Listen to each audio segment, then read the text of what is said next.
आज हम टेंसेस का टॉपिक पढ़ेंगे प्रेजेंट इंडेफिनिट। तो प्रेजेंट इंडेफिनिट होता क्या है? जितने भी रिपीटेड एक्शन होते हैं, यूनिवर्सल ट्रूथ होता है, प्रैक्टिस होती है, परमानेंट एक्टिविटी होती है, वो सब प्रेजेंट इंडेफिनिट में आती है। लेकिन एग्जैक्टली प्रेजेंट इंडेफिनिट को अगर इन शॉर्ट समझे तो रिपीटेड एक्शन ही समझ सकते हैं कि प्रेजेंट इंडेफिनिट मतलब रिपीटेड एक्शन, क्योंकि यूनिवर्सल ट्रूथ भी वो तभी बनेगा जब वो एक रिपीटेड एक्शन होगा। जैसे सन राइजेस फ्रॉम ईस्ट, रोज राइज करता है ईस्ट से, ठीक है, ये परमानेंट है, वो रोज राइज करता है ईस्ट से, इसलिए वो एक यूनिवर्सल ट्रूथ है। तो इन शॉर्ट जितने भी रिपीटेड एक्शन होते हैं वो प्रेजेंट डेफिनेट में आते हैं। तो हमें सबसे पहले एक चीज़ हमें जो जाननी है कि प्रेजेंट डेफिनेट में वर्ब की फर्स्ट फॉर्म आती है। जैसे अगर गो है, एग्जाम्पल लिया जाए, तो गो की फर्स्ट फॉर्म जो है वो या तो गो है या फिर थर्ड पर्सन के लिए गोज है, ठीक है। तो इसी तरीके से वर्ब की फर्स्ट फॉर्म आती है प्रेजेंट इंडेफिनिट में। अब हर एक सेंटेंस के 3 टाइप होते हैं, अफर्मेटिव, नेगेटिव, इंटेरोगेटिव। अफर्मेटिव वो होते हैं जिसमें हम पॉजिटिव, जो भी पॉजिटिव सेंटेंस होते हैं वो अफर्मेटिव होते हैं।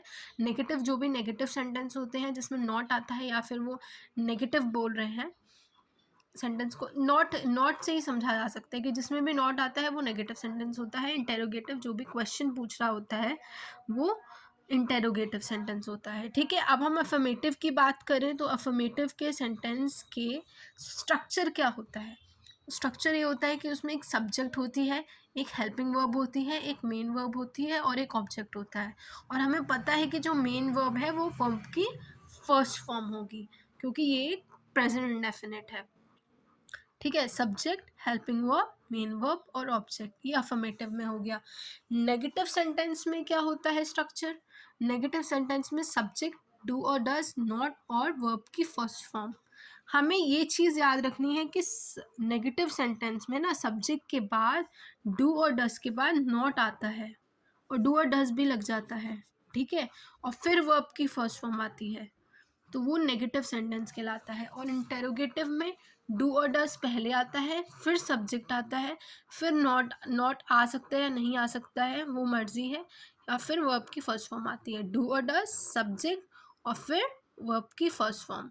मतलब यहाँ पर क्या हो रहा है, अफर्मेटिव में क्या हो रहा है कि सब्जेक्ट के बाद पहले हेल्पिंग वर्ब में मतलब वर्ब आती है और फिर ऑब्जेक्ट आता है।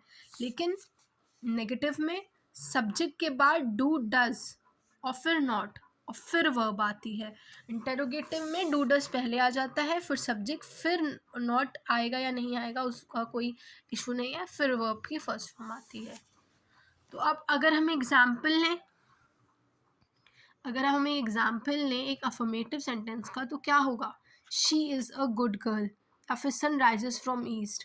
अब अगर हम नेगेटिव का एग्जाम्पल लें तो you do not study at all या I don't study at all. तो यहाँ पर क्या हुआ? आई या यू आया, डू या डस की फॉर्म आई, नॉट आया और फिर स्टडी एट ऑल आया। और इसका मीनिंग क्या हुआ कि तुम बिल्कुल भी नहीं पढ़ते हो। तो ये जो नहीं आ रहा है ना, जो ये नॉट जो नहीं बता रहा है, ये जो है ये नेगेटिव सेंटेंस बना रहा है इसको। अब हम अगर अफर्मेटिव की बात करें तो अगर हम इंटेरोगेटिव की बात करें तो इंटेरोगेटिव सेंटेंस क्या होगा? डू डज, सब्जेक्ट, नॉट और वर्ब की फर्स्ट फॉर्म। तो एग्जाम्पल क्या होगा? Does God not help at all, मतलब डज क्या गॉड बिल्कुल भी मदद नहीं करते, क्वेश्चन मार्क। तो जितने भी ये क्वेश्चन है ना, ये बता रहे हैं कि क्या गॉड बिल्कुल हेल्प नहीं करते या क्या गॉड हेल्प करते हैं। नॉट अगर हट जाए तो तब भी एक इंटरोगेटिव सेंटेंस रहेगा।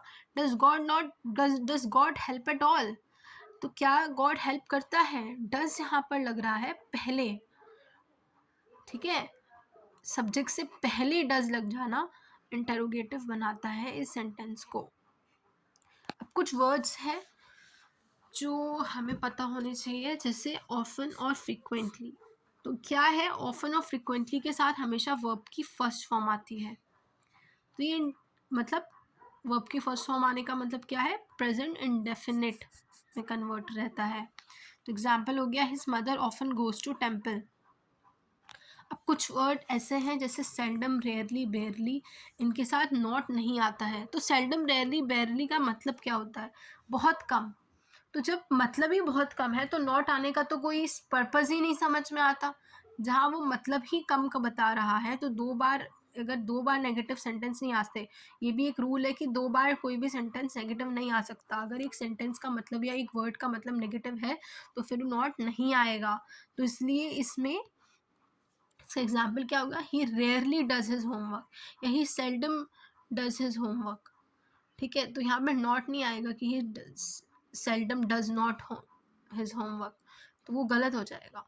यूजुअली, जनरली, ओकेजनली, नॉर्मली, ये भी एक वर्ड है जिनके साथ वर्ब की फर्स्ट फॉर्म आती है। ये कहा जाए प्रेजेंट इंडेफिनिट यूज होता है। जैसे कि एग्जाम्पल हो गया, it usually rains in the month of July. ठीक है, तो यूजुअली जो हो गया वो हमेशा रेन्स आएगा उसके लिए, या फिर कहा जाए कि वर्ब की फर्स्ट फॉर्म आएगी उसके लिए। तो आज के लिए इतना ही।